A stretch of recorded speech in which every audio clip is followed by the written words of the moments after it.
Debate के लिए inscription वाला कोई आए हुए हैं। हाँ जी, इंस्क्रिप्शन वाला बताएँ क्या कहना चाहते हैं? जी, फटाफट अपना पॉइंट रख देता हूँ सर, ज़्यादा समय नहीं लूँगा।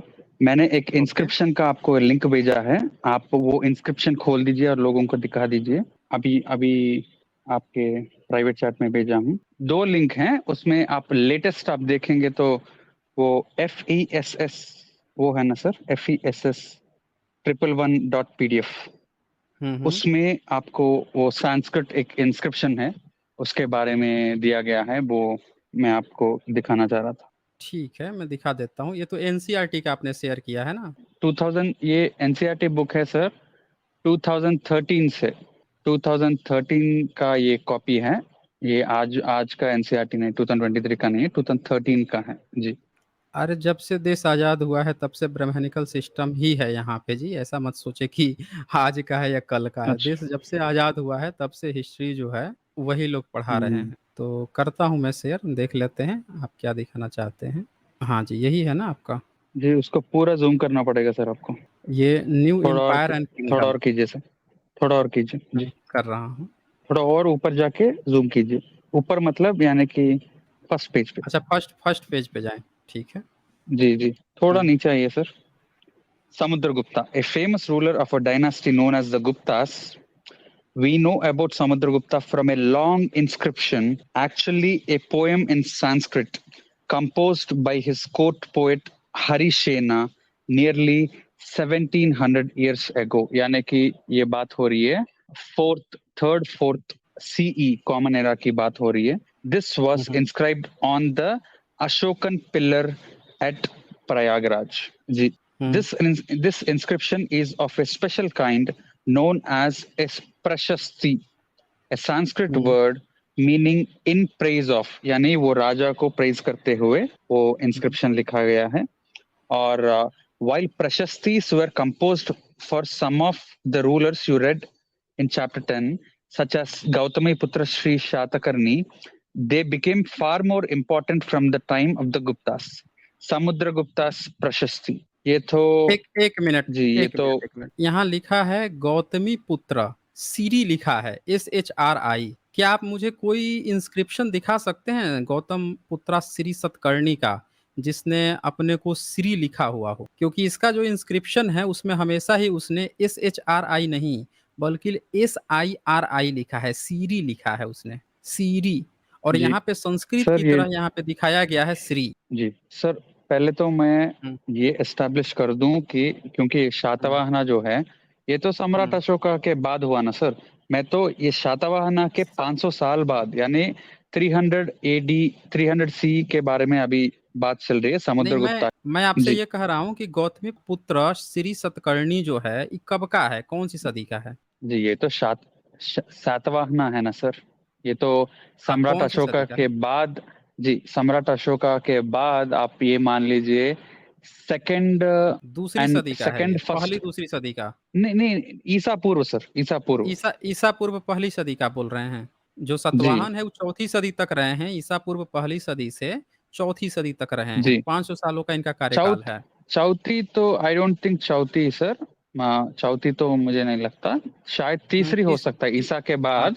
इनका 4 हाँ साढ़े चौथ 400 साल, 500 साल तक का कार्यकाल हाँ रहा है। ये लिखा है गौतमीपुर्ण श्री लिख दिया ना इसने, यहीं पे गलत कर दिया ना, सर. जबकि इन्होंने कहीं सर भी श्री नहीं लिखवाया है, इन्होंने सीरी ठीक लिखवाया है हर जगह। ठीक है वो मान लिया ठीक. हुँ, लेकिन ये हुँ। जो समुद्रगुप्ता की जो प्रशस्ति चल रही है संस्कृत की, जो हाँ, प्रयागराज में वो उन्होंने लिखवाया है. बुद्धिस्ट हाइब्रिड संस्कृत कहते हैं उसको। और जो गुप्ता वंश जो अच्छा. इस्तेमाल कर रहा है ना संस्कृत, ये जो संस्कृत है, अच्छा. इस संस्कृत हाँ. को बुद्धिस्ट भिक्षु इस्तेमाल करते थे, ये ब्राह्मणों का नहीं है। जब फाहियान आया था उसी समय 399 ईस्वी 400 ईस्वी में, तो वो जब जाता है नालंदा विश्वविद्यालय में, उसी समय तो गुप्ता पीरियड था ना 4th सेंचुरी में।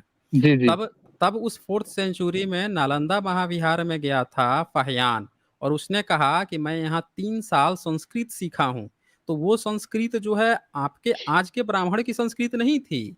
वो संस्कृत थी जो मोगलायन ग्रामर होता है, पाली का, और जो इनका कच्चायन का जो ग्रामर होता है पाली का, और जो धम्मा लिपि होती है उसके अनुरूप लिखा जा सकता था। ये नहीं कि आपका जो आज का क्लासिकल संस्कृत है वो नहीं लिखा जा सकता था। ये बुद्धिस्ट लिखा अच्छा। करते थे, इसीलिए इसका नाम डिफरेंस करने के लिए अब जितने नए हिस्टोरियन हैं इसको कहते हैं बुद्धिस्ट हाइब्रिड संस्कृत, कि लोग कन्फ्यूज ना हो। समझ रहे हैं ना? ये धम्म लिपि में लिखा जा सकता था।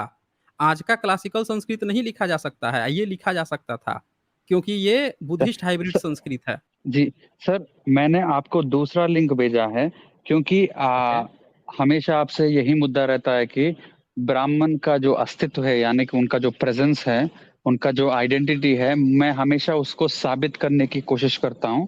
तो ये मैंने हुँ, आपको दूसरा लिंक भेजा है सर, उसमें भी एक प्रूफ है ब्राह्मणों का जो आइडेंटिटी है वो ऑलरेडी इंडिया में था बोल के हुँ। वो। वो भी देख लेते हैं। जी जी ये है ना आपका जी। और किंग एंड किंगडम। जो हुँ। जो पिछला मैंने दिखाया सर वो 6th क्लास का था, ये अभी 7th क्लास का है। नीचे आइए सर, द नीचे। Emergence of new dynasty. जी, एक बार रुकिए सर, रुकिए sir. One such instance was that of the Rashtrakutas in the Deccan, यानी कि दक्षिण बोला जाता है संस्कृत को, वो दक्षिण हो जाता है पाली प्राकृत में, तो दक्षिण से आया Deccan, Deccan plateau. Initially they were subordinate to the Chalukyas of Karnataka. In the mid 8th century CE, Dantidurga, a Rashtrakuta chief, overthrew his Chalukya overlord and performed a ritual called Hiranyagarbha, literally the golden womb. When this ritual was performed with the help of the Brahmanas, it was thought to lead the rebirth of the sacrificer as a Kshatriya, even if he was not one by birth. इसकी मैं explanation करूंगा sir, और नीचे पढ़ना पड़ेगा। In other cases men from enterprising families used their military skills to carve out kingdoms. For instance, the Kadamba Mayura Sharman and the Gurjara Pratihara Harichandra were Brahmanas who gave up their traditional professions and took to arms, successfully establishing kingdoms in Karnataka and Rajasthan respectively. और एक वो picture है sir, वो picture का एक description पढ़ लूं फिर मैं। Walled relief from cave 15 Ellora showing Vishnu as Narsimha, the man lion. It is a work of the Rashtrakuta period. जी, अभी जो पहला हुँ, पैराग्राफ मैंने पढ़ा सर, उसमें तो बोला हुँ, गया है कि जो राष्ट्रकूटा के जो दंती दुर्गा जो हैं, वो पैदाइश से तो वो क्षत्रिय नहीं थे, लेकिन उन्होंने एक रिचुअल किया हिरण्यगर्भा बोल के, उससे उनको वो क्या बोलते हैं, उनका पुनर्जन्म जैसा मान सकते हैं वो हुआ। ऐसा ऐसा माना गया है, ब्राह्मणों ने किया ये रिचुअल और इससे वो राजा बने। वो एक हो गया। थोड़ा नीचे आएंगे तो ये बोल रहे हैं कि अब मैं गुर्जर प्रतिहारा इस पे तो नहीं जाऊंगा क्योंकि उनका हिस्ट्री थोड़ा सा कॉम्प्लिकेटेड है, लेकिन यहाँ पे बात आई है कदम्बा मयूर शर्मन, जो एस्टेब्लिशिंग विच किंगडम, हाँ, Kadamba Kadamba dynasty, I think Kadamba dynasty के बारे में बोला गया है कि कदम्बा मयूर शर्मन ने कर्नाटका में, वो भी एक ब्राह्मण था, कर्नाटका में उसने एक किंगडम एस्टैब्लिश किया। और ये आपका एलोरा केव में विष्णु एज नरसिम्हा बोल के एक है। और थोड़ा नीचे आइए सर, और एक भी प्रूफ है। ये सारे प्रूफों का आप एक बार, मैं तमिलनाडु में जो चोलास है ना सर, वो हुँ, चोलास में हुँ। भी ब्राह्मणों का ये उल्लेख आया है, वो भी मैं आपको दिखा दूंगा, फिर आप सारे मिलके आप एक बार रिप्लाई दे दीजिए। ठीक है। थोड़ा नीचे आइए सर, नीचे। देखें ऊपर जो आपने दिखाया है वो 8th सेंचुरी के मिड का बता रहा है। समझ रहे हैं ना? हाँ पता है सर, 8 पता 8वीं है सदी मुझे, के मिड पता है। का, वो जी, आपको ईसा पूर्व भी नहीं जा रहा है। वो पता है तकरीबन सर, मुझे पता शंकराचार्य है के सर, मैं समय का। बोलूंगा, मैं हुँ, बोलूंगा ना सर, हुँ, मैं बोलूंगा ना, हुँ, मुझे हुँ। पता है जी। बिल्कुल। माफ कीजिएगा सर, आपको इतना नीचा करने के लिए बोल रहा हूँ जी। और नीचे आ गया सर, आ गया सर। जी जी जी, ऊपर अच्छा ऊपर। ये है। जी, ये जो चोला किंग्स है, तमिलनाडु का सबसे बड़ा किंगडम, तमिलियंस का सबसे फेमस किंगडम, जो श्रीलंका पे भी कब्जा कर लिया और जो ऑलमोस्ट आपका उड़ीसा तक गया है। तो इतना बड़ा चोला किंगडम का इंस्क्रिप्शंस में जी, टाइप्स ऑफ लैंड, तो चोला के इंस्क्रिप्शंस में जो चोला किंग्स ने, एक हो गया आपका राजा राजा चोला और दूसरा हो गया आपका राजेंद्र चोला। ये दोनों के इंस्क्रिप्शंस में क्या लिखा गया है जी। Chola inscriptions mention several categories of land. Velan Vagai, land of non-Brahmana peasant proprietors. Brahmadeya, land gifted to Brahmanas. Shala Bhoga, land for maintenance of a school. Devadana, Tirunamattu Kani, land gifted to temples. Palli Chandanam, land donated to Jaina institutions. जी नीचे आइए sir, अभी इसका description देगा वो. We have seen that Brahmanas often received land grants or Brahmadeya.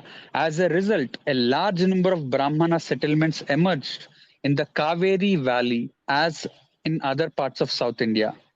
Each Brahmadeya was looked after by an assembly of Sabha or prominent Brahmana landholders. These assemblies worked very efficiently. Their decisions were recorded in detail in the inscriptions, often on stone walls of temples. Association of traders known as Nagarams also occasionally performed administrative functions in towns. Inscriptions from Uttara Merur in Chingalpet district, Tamil Nadu provide details of the way in which the sabha was organized. जी ये तो उसका description दे रहा है जी. तो sir मैं ये अच्छा, कहना चाह रहा हूँ सर. इसमें हाँ, जी बोल लीजिए, कंप्लीट कर लीजिए। मैं बोल दूं जी. तो मैं आपको वो गुप्ता का वो दिखाया, और फिर वो कदम्बा जो कर्नाटका का वो दिखाया, फिर आपको ये चोला का दिखाया कि चोला का मतलब क्या है सर. वो 10वीं सदी है ना सर.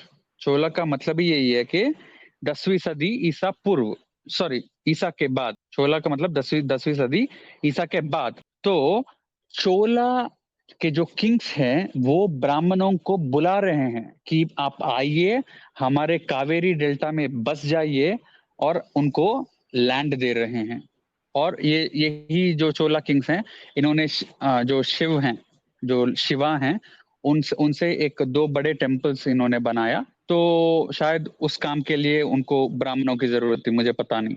हाँ, मेरा कहना ये है सर, आप बोलते हैं कि ब्राह्मण आके इंडिया में बसे ही हैं 8th 9th 10th century. Sir अगर ब्राह्मण आते ही हैं 8th 9th 10th सेंचुरी उस टाइम पे, तो सर आते ही कोई सर चोला किंगडम यानी कि एक्सट्रीम साउथ इंडिया है ना सर, ये नॉर्थ में थोड़ी ना है, ये पश्चिमी इलाके में थोड़ी ना है. तो अगर ब्राह्मण इंडिया में आते ही हैं 10th सेंचुरी में, तो ये दक्षिण भारत में एक किंग उनको क्यों बुलाएगा सर. ये बहुत पहले से होंगे ना सर. 10वीं सदी में आते आते ही उत्तर भारत से लेकर दक्षिण भारत तक ब्राह्मणों का पूरा कब्जा हो गया सर. ये थोड़ा सर, और ठीक है, और आप ऊपर जा सकते हैं. सर सर एक मिनट सर. आपने बात कंप्लीट कर ली हो तो मैं बताऊं इस पे अब. नहीं, इसी में और एक पॉइंट भी सर, थोड़ा नीचे. अच्छा। नीचे मतलब अभी ऊपर जाइए, और एक मैं आपको संस्कृत में प्रशस्ति दिखा. नहीं, और ये टेम्पल किसका है ये? जी ये तो शिवा का है. ये चोला ने किया सर. गंगा कोंडा मतलब ये राजेंद्र चोला ने इसको बिल्ड किया था. ये तो बुद्धिस्ट टेम्पल है ये तो ब्राह्मणों का टेम्पल लग नहीं रहा है. चलिए इसके बारे में भी चर्चा होगी, आगे बढ़ते हैं अभी. वो एक संस्कृत का प्रशस्ति है, वो भी मैं एक बार दिखा दूं. हाँ यहाँ पे सर, यहाँ पे. हाँ, the achievements of Nagabhatta. Many rulers described their achievements in prashastis. You have read about the prashasti of the Gupta ruler Samudragupta last year. यानी कि मैंने आपको जो पिछला बुक में दिखाया था. One prashasti written in Sanskrit and found in Gwalior, Madhya Pradesh, describes the exploits of Nagabhatta, a Pratihara king, as follows. The king of Andhra, यानी कि जो तेलुगु स्टेट्स हैं, Saindhava, Sindh, Vidarbha, part of Maharashtra, Kalinga, part of Orissa, fell before him even as he was a prince. He won over Chakrayudha, the ruler of Kanauj. He defeated the king of Vanga, yani Bengal, Anartha, part of Gujarat, Madhava, Madhya Pradesh, Malava, Kirata forest peoples, Turk यानी तुर्क, ये गजनी, गोरी, खिलजी जितने भी तुर्क हैं, शायद वो थोड़ा जल्दी हो गया, लेकिन जस्ट एग्जांपल जी. और ये वत्सा, मत्स्या, बोथ किंगडम्स इन नॉर्थ इंडिया. थोड़ा नीचे आइए सर. ये प्रतिहारा किंग भी संस्कृत में अपनी प्रशस्ति लिखवा रहा है. प्रतिहारा किंग तो 8th सेंचुरी में है. सर ऑलरेडी संस्कृत में लिखवाने के लिए संस्कृत को एस्टैब्लिश होना पड़ेगा सर.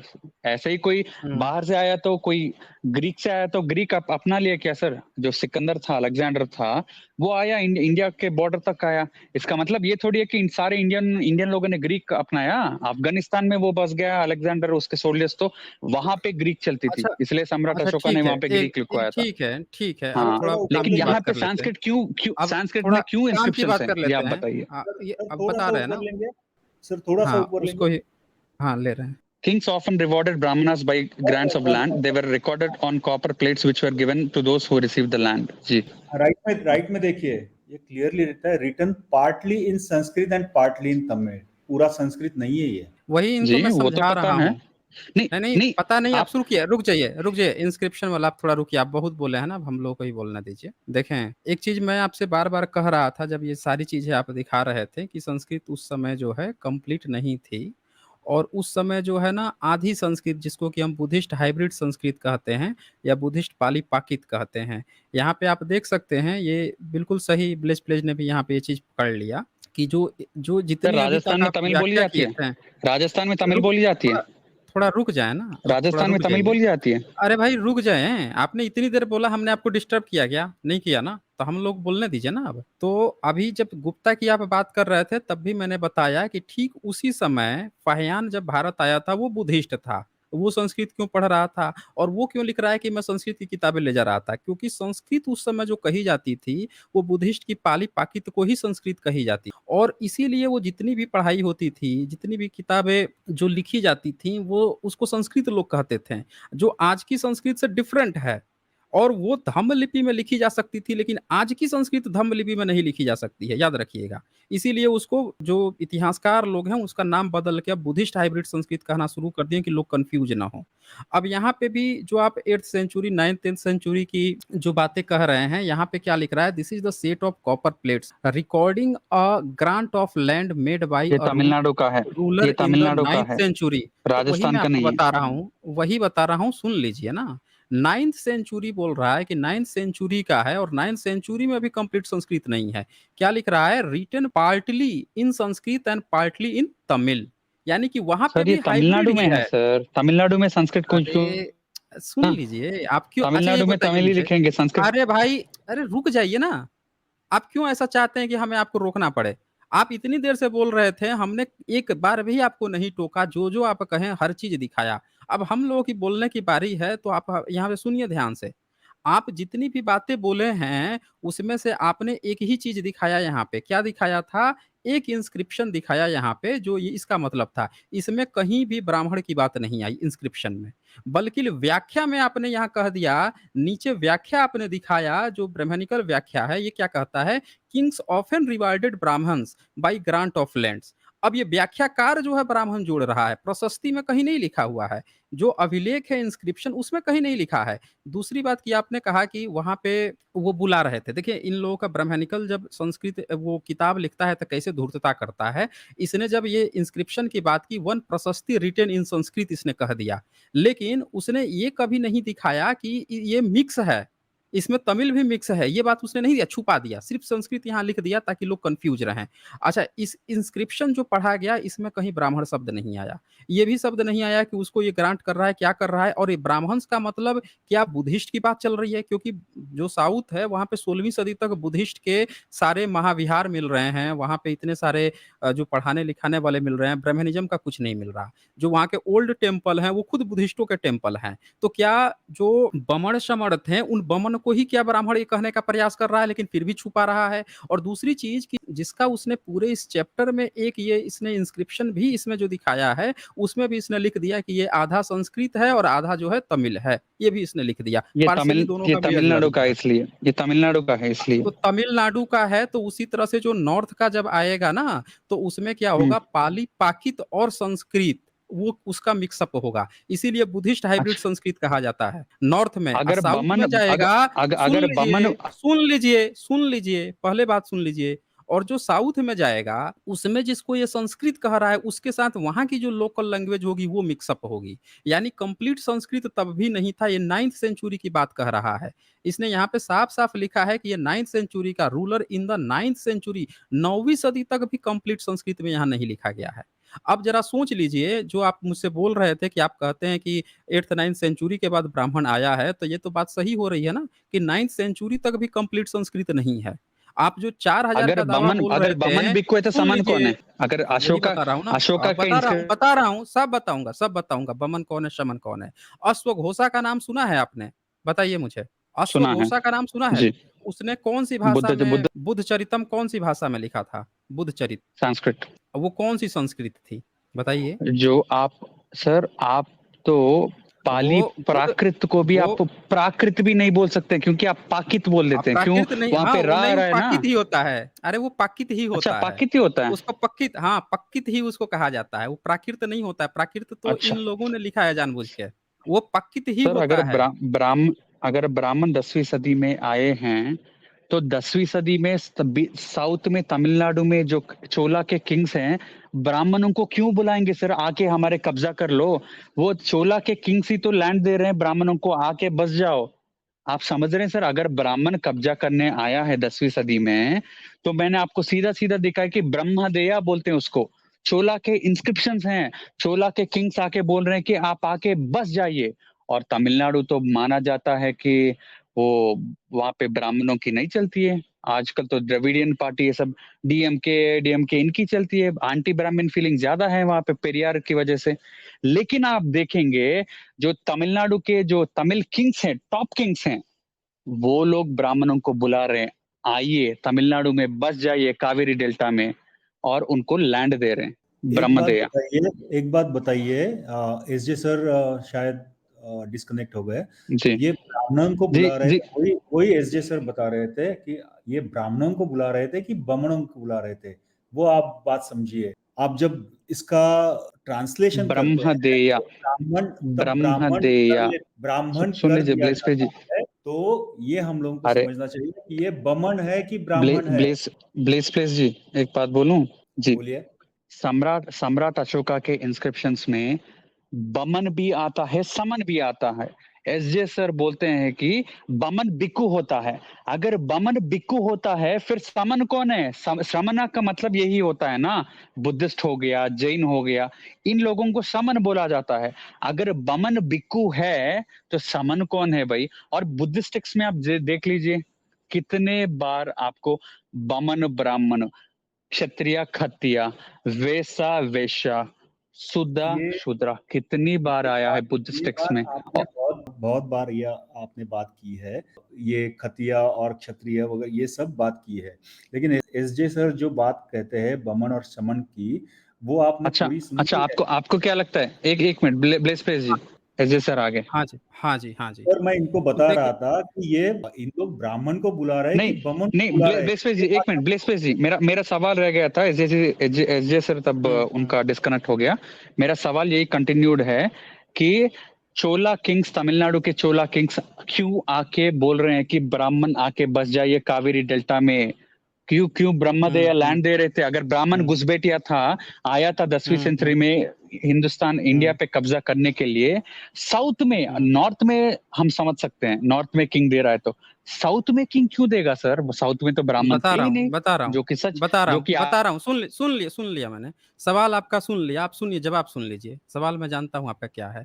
देखें, सबसे पहला तो ये है कि बमन का हर जगह ट्रांसलेशन इन्होंने ब्राह्मण किया है। यहाँ पे एक सबसे बड़ा सवाल ये है कि जो चोला एम्पायर थे या जितने भी एम्पायर थे, ये बुद्धिज्म को ये वो ब्रह्मदेया है, दिए थे। ब्रह्मदेया है, हाँ, ब्रह्मदेया नहीं, ब्रह्मदेया है ये। अरे ये जितने भी साउथ के हैं, सबको जो आज का ब्राह्मणिकल सिस्टम है, इसने अपने मनुस्मृति में गाली गलौज कर रखा है। ये उसके लिए नहीं थे। जो ब्राह्मण है, आज का जो ब्राह्मण है, उसने अपनी मनुस्मृति, आप उसकी जाके पढ़ लीजिए, उसने कहा है मध्य प्रदेश और यूपी के बीच का जो क्षेत्र है वही उनके लिए पवित्र है। साउथ को तो उन्होंने धर धर के गाली दी है, पूरे साउथ को हम भी गाली गोरे दिया है आर्यन पूरे। ब्राह्मण है, सुन, हम भी, अरे सुन हम लीजिए भी ना, आप गोरे हैं, कन्वर्टेड हम हैं। भी गोरे हैं, आप आर्यन कन्वर्टेड ब्राह्मण है हैं। हम। आप आर्यन ब्राह्मण नहीं हैं, आप कन्वर्टर नहीं है, कन्वर्टेड हैं। गोरे आप ओरिजिनल आर्यन कन्वर्टेड ब्राह्मण हैं। है हम। अरे आप कोई आर्यन ब्राह्मण नहीं है, आप आर्य पुत्र कन्वर्टेड हैं, हैं। आप आर्य पुत्र हैं डीएनए हम। आर्य पुत्र नहीं है। आप नहीं आर्य पुत्र होंगे तो नहीं सिकंदर के बेटे हैं आप सिकंदर के बेटे हैं। नहीं। बता दीजिए। ग्रीक हैं आप। सिकंदर के बेटे तो पठान है, आजकल के आर्य पठान है, जितने आर्य भी हाँ, तो पठान है आप ना, वो वही हैं सिकंदर के बेटे फिर हैं। आप वही हैं, नहीं, फिर आप वही हैं। सुन लीजिए, तो सुन लीजिए फिर ध्यान से, समझ नहीं रहे पठा हैं, सुनिए अब ध्यान से, सुनिए ध्यान से, आप सुन पठानी नहीं तो रहे हैं। सिकंदर का नाजायज अरे औलाद। सुनिए, अरे भाई सुन लीजिए ना, आप नहीं सुनिएगा तो फिर हमको हटाना पड़ेगा। आपने जितने यहाँ पे क्लेम किया, आपकी बात हम लोग बहुत ध्यान से सुनते हैं, हम लोग जब बोलते हैं तो आप सुनते नहीं हैं यहाँ पे, ये आपकी सबसे बड़ी डिमेरिट है। पहले तो ये ध्यान से देखिए, पूरा चोल साम्राज्य का इतिहास आप कोई भी उठा के पढ़ लीजिए। ये जिस नरसिंहा को दिखा रहे थे, वो नरसिंहा इन्होंने एलोरा केफ में दिखाया। और एलोरा केव की क्या खासियत है कि एलोरा केव आप जब पढ़ेंगे तो यूनेस्को भी इस बात को कहेगा कि छठी सदी में जब एलोरा केव बनना शुरू हुआ तो पहली से लेकर 12वीं जो कैव है वो पूरा का पूरा जो कैव किसके लिए डेडिकेटेड था, तो बुद्धिज्म के लिए डेडिकेटेड था। फिर वहां पे बाद में ब्रह्मनिकल सिस्टम ने उस पर कब्जा किया है। एलोरा केव जो है 18वीं 19वीं सदी में खोजा है अंग्रेजों ने, और फिर वहां पे जाके इन लोगों ने कब्जा कर दिया ब्रह्मनिकल सिस्टम ने, और उसका 12 के बाद से लेके कुछ जो पोर्शन उस कब्जा रखा है। तो बौद्ध और जैनों का वो था एलोरा केव, जिसमें ये नरसिंहा दिखा रहे थे। नरसिंह जो है बुद्ध का नाम है, नरसिंह जो है बुद्ध का, उस पर लोकगीत आज भी आप चले जाइएगा बंगाल वगैरह में, असम में चले जाइएगा, उधर के नरसिंह आपको यूट्यूब पे भी मिल जाएगा। बहुत जो बुद्धिस्ट लोग हैं वो नरसिंह पे गाना गाते हैं, बहुत अच्छे अच्छे सॉन्ग पड़े हुए हैं कि बुद्ध को जब नरसिंह कहा गया है, या आपका ये अवतार अवतार नहीं, आपने जबरदस्ती उसको बना रखा है। और सुनिए ध्यान से इस बात को, आपने जितने सबूत दिखाए पहले गुप्ता का दिखाया, गुप्ता में अच्छी तरह से पूरी तरह से डिबंक हो गया। आपने गौतम पुत्र सतकर्णी की जो दिखा रहे थे उसमें श्री लिखा हुआ था। ये एनसीईआरटी की किताब हो, सब ब्राह्मण लिखता है ना इस चीज को, चेयरमैन ब्राह्मण है, सीरी को सीरी लिख रहा है, बमन को ब्राह्मण लिख रहा है। आप सोच रहे हैं ब्राह्मण को बुला रहा था चूल और चंदेल। आपका मैं मनुस्मृति खोल के यहाँ दिखा दूंगा कि साउथ के सब लोगों को धर धर के गाली दिया है इन लोगों ने। पूरे मनुस्मृति में इन्होंने साउथ को खूब गाली दिया है, और ये सोच रहे हैं कि इनका जो है ब्राह्मण को बुला रहा था, वो बमन थे वो। आज भी जितना वहाँ का मंदिर या जिसके भी जो जितने भी सबूत मिले हैं साउथ के, वो सारे के सारे जो हैं बौद्धों के हैं। आपका कोई ब्राह्मण को नहीं बुला रहा था, वो बमन थे। और इंस्क्रिप्शन में भी तो कहीं नहीं लिखा है ना कि ब्राह्मण को बुला रहा है, ये तो इनकी व्याख्या है ना, खुद से व्याख्या कर रहे हैं। संस्कृत, इवन कंप्लीट संस्कृत का प्रमाण नहीं मिल रहा है। ब्लिस प्लेस जी आप बताएं इस पर अपनी राय रखिए। नहीं, आप बराबर पॉइंट बोल रहे हो कि इन लोग मानने के लिए तैयार नहीं है। अब ये इन लोग आर्य आर्य भी जी जो बात करते हैं, तो थोड़ा सा मैं शेयर करना चाहता हूँ कि ये आर्य भी जो है ये बोलते हैं। अभी एक जो ग्रीस से किताब लेके आया हूं मैं, तो काफी अच्छा उन्होंने एक पॉइंट वहां पे डाला हुआ है। एक 2 मिनट दीजिए, मैं शेयर कर लेता हूँ, तब तक हाँ, सुपर जरूर चैट जरूर होंगे शेयर तो पढ़ कीजिए। लीजिए। आर्य जो है वो बुद्धिस्ट की वो है ना शब्दावली है आर्य, उसको ट्रांसलेट करके आर्य कहा गया है। अगर ब्राह्मण आर्य पुत्र है तो ये बुद्धिस्ट का बेटा थोड़े है भाई। बुद्धिस्ट का बेटा है तो बोल दीजिए कि बुद्धिस्ट का बेटा है, तो फिर ब्राह्मण ब्राह्मण क्यों कर रहा है? आर्य जो शब्द है वो बुद्धिस्ट का है, ब्राह्मणिकल शब्द नहीं है। अगर ब्राह्मणिकल शब्द होता तो ब्राह्मण जो है अपने मनुस्मृति में इसलिए लिखा था कि हमारे धर्म का नाम आर्य है, हम आर्य हैं, और आर्य धर्म में 4 वर्ण होते हैं, ब्राह्मण क्षत्रिय वैश्य शूद्र, और ये सब के सब चारों जो हैं आर्य हैं। तब वो लिखवाता, काहे नहीं लिखवाया उसने? क्योंकि आर्य शब्द उसका है ही नहीं। आर्य शब्द जो है ये बौद्धों का है।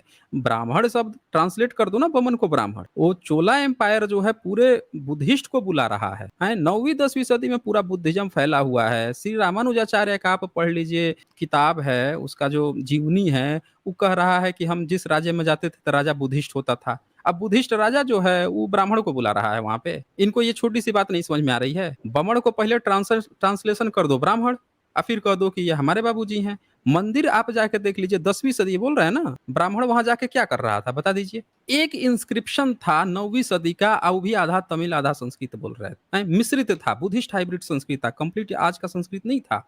तो सवाल यह है कि जब ब्राह्मण वहां पे गया तो उसको संस्कृत भी नहीं आती थी, कंप्लीट संस्कृत। वही बुद्धिस्ट हाइब्रिड संस्कृत वहां पे लिख रहा था। इसका मतलब कि फिर बुद्धिस्ट को बुलाया ना वो चोला एम्पायर ने। ये बात है। 13वीं सदी में काम्ब जो है जब उसने रामायण लिखा 13वीं सदी में, वो आज का जो इनका जो रामायण है वो वाला भी नहीं है, वो बदला हुआ है। और 5वीं 6ठी सदी में वहाँ की किताबें मिली हैं साउथ की, वो तो पूरी तरह से बौद्धों की कहानी है। वहाँ पे बौद्ध और जैन की कहानी है, जो 2 महाकाव्य हैं साउथ के। ये देखें सम्यक जी जो हैं ये साउथ की ही हैं। ये देखें क्या लिख रही हैं, इनको पढ़ते हैं। ये लिखती हैं Chola dynasty was mixture of later Mahayana and Vajrayana. आज के Brahmin word is just hijacked the Buddhist word Baman और ब्राह्मण दैट इज। ये यहाँ पे लिख रही हैं कि महायाना वज्रयाना इन दोनों का वहाँ पे मिक्सचर था। ब्राह्मणिज्म तब भी पूरी तरह से नहीं आ पाया था, चोला डायनेस्टी में नहीं आ पाया। वो शुरुआत हो गया था लेकिन इनका प्रभुत्व नहीं आया था, क्योंकि चोला एम्पायर 13वीं सदी में भी रामानुजम लिखता है कि जो चोल राजा के पास वो गया था तब तक वो बुद्धिस्ट था। 13वीं सदी में भी रामानुजम अपनी जीवनी में ये बात लिखा है कि चोल एम्पायर के पास गया था, बुद्धिस्ट था। फिर इसने जादू मंत्र टोना करके उस चोल राजा को प्रसन्न किया, तब बुद्धिस्टों को वहां से हटा के ये उनके राजा इसकी शरण में गया। ये 13वीं सदी में लिख रहा है। तो रामानुजम के पहले 9वीं 10वीं सदी में ब्राह्मणिज्म की तो वहां बात ही नहीं आ सकती है। ब्राह्मण का एक भी विश्वविद्यालय काहे नहीं खुलवा दिया? और ब्राह्मण को बुला रहा है चोला एम्पायर, तो चोला एम्पायर ब्राह्मण को बुला रहा है। अब ब्राह्मण तो हमेशा ही अपने धर्म ग्रंथों में शिल्प कला को गाली दिया है, हैं बताइए। ये बमन थे, बेसिकली बमन को ये लोग वो करते हैं। और लैंड जो डिस्ट्रीब्यूट हो रहा है तो बमन को हो रहा है ना, बौद्धों को हो रहा है। उसमें जैनों को लिखा था, कृषकों को, सबको लिखा था। ये एक बार देखिएगा, इस पॉइंट को मैं दिखा देता हूँ, क्लियर कर देता हूँ, किसी को डाउट ना रह जाए। इन्होंने जो दिखाया था, ये देखिए इस चीज को, इन्होंने जो डिस्ट्रीब्यूशन दिखाया था लैंड का, हाँ ये इन्होंने लिखा है ना, टाइप्स ऑफ लैंड, कितने तरह के लैंड थे। देखिए Chola inscription mention several category of lands, several category mention है, कितने तरह का? तो एक वल्लभ नवगई, land of non Brahmin peasant properties, मतलब कि कृषकों के जो स्वामी थे, कृषक नन ब्राह्मण, जो नन ब्राह्मण थे, कृषक थे, उनके लिए, यानी बुद्धिस्ट की नाम नहीं आ रहा है, ये कृषकों के लिए जा रहा है। दूसरा था ब्रह्मदया, तो ब्रह्मदया लैंड गिफ्टेड टू ब्राह्मण्स। अब ये बुद्धिस्ट का है ये, क्योंकि चोला एम्पायर जो है वहां पे बौद्धों का अच्छा खासा साम्राज्य था, बहुत बड़ा साम्राज्य था साउथ में बुद्धिस्ट का। तो यहाँ पे नीचे देखिए जैन का नाम आ गया, यहाँ पे और बुद्धिस्ट का कहीं नाम नहीं आया, समझ रहे ना। यहाँ land of maintenance of school, और स्कूल मेंटेन करने के लिए आ गया। उसके बाद से यहाँ पे Devadana Tirunamattukkani, land gifted to temples, temples के लिए आ गया। जो वज्रयान के था उनके टेम्पल्स के लिए आ गया, जो स्कूल चलाते थे उनके लिए भी आ गया। और ये ब्रह्मदया, ब्रह्मदया ये जो दे रहे हैं, तो ये ब्रह्म किसको कहा जाता था भाई? बर्मा देश जो है उसका नाम था ब्रह्मदेश, उसका सर नाम एक था बात सुवर्ण देश, ब्रह्म देश। तो सर ब्रह्म एक बात ये ब्राह्मणों है को ना, ही कहा जाता था। हाँ हाँ, बोलिए बोलिए। सॉरी सर, ये देवदाना मतलब देव किसको कहा जाता था? यहाँ पे टेम्पल का ऊपर हाँ मंदिर वगैरह कुछ लिखना चाहिए इन्होंने, या ऐसे ये देवदाना लिख रहे हैं, देव को दान दे रहे हैं, तो देव कौन थे? हाँ हाँ हाँ हाँ, अब ये वही बात है ना कि ये देव जो है वो तो बुद्धिस्ट थे ना, प्रॉपर बुद्धिस्ट थे। अब ये देखिए यहाँ पे कहीं जैन का नाम आ गया, बुद्धिस्ट का कहीं नाम आया है इसमें? पूरे देख लीजिए, कहीं भी ये लिखे है ना यहाँ पे लैंड गिफ्टेड टू ब्राह्मणा, ये बेसिकली बुद्धिस्ट के लिए आया है, क्योंकि बुद्धिस्ट में बमन समन होते थे। समन जो हैं वो यहाँ पे चला रहे होंगे ना, स्कूल वगैरह ये सारी चीजें चला रहे होंगे। और टेम्पल्स का मतलब ये थोड़े हुआ कि ब्राह्मणों का टेम्पल, टेम्पल का मतलब ब्राह्मण का टेम्पल नहीं ना होता है भाई, बुद्धिस्ट टेम्पल होता है, बुद्धा टेम्पल होता है। ये सब चीजें थी। तो यहाँ पे ये समझना चाहिए यहाँ पे आप लोगों को कि बमन्स की बात हो रही है, और ब्राह्मणा जो है उसी को कहते हैं। आप धम्मपद पढ़िएगा तो धम्मपद में बुद्ध को ही कहा गया है कि बुद्ध जो है ब्राह्मण है। धम्मपद में कहा गया है कि बुद्ध ही बमन है। क्यों कहा गया है? क्योंकि ये विद्वता की बात हो रही है, विद्वानों को बुलाने की बात हो रही है, विद्वान की बात हो रही है। अच्छा, इसके बाद से जो है नेचुरल वर्ल्ड यहाँ लिखते हैं, विश्व गुरु बनाने वाले हिंदू राष्ट्र बनाने वालों को अपने ही देश में प्रत्यक्ष प्रमाण देने के लाले पड़ रहे हैं। वेद गीता में ज्ञान कहाँ है? यही अब वही बात है ना, ये ब्राह्मणों की लिखी हुई किताब को खोल के व्याख्या दिखाते हैं, सबूत नहीं दिखा पाते हैं लोग, व्याख्या दिखाते हैं लोग। अनिल गौतम जो है वो कह रहे हैं, एसटे सर आपको जय भीम नमो बुद्धाय। हाँ जी, जय भीम नमो बुद्धाय।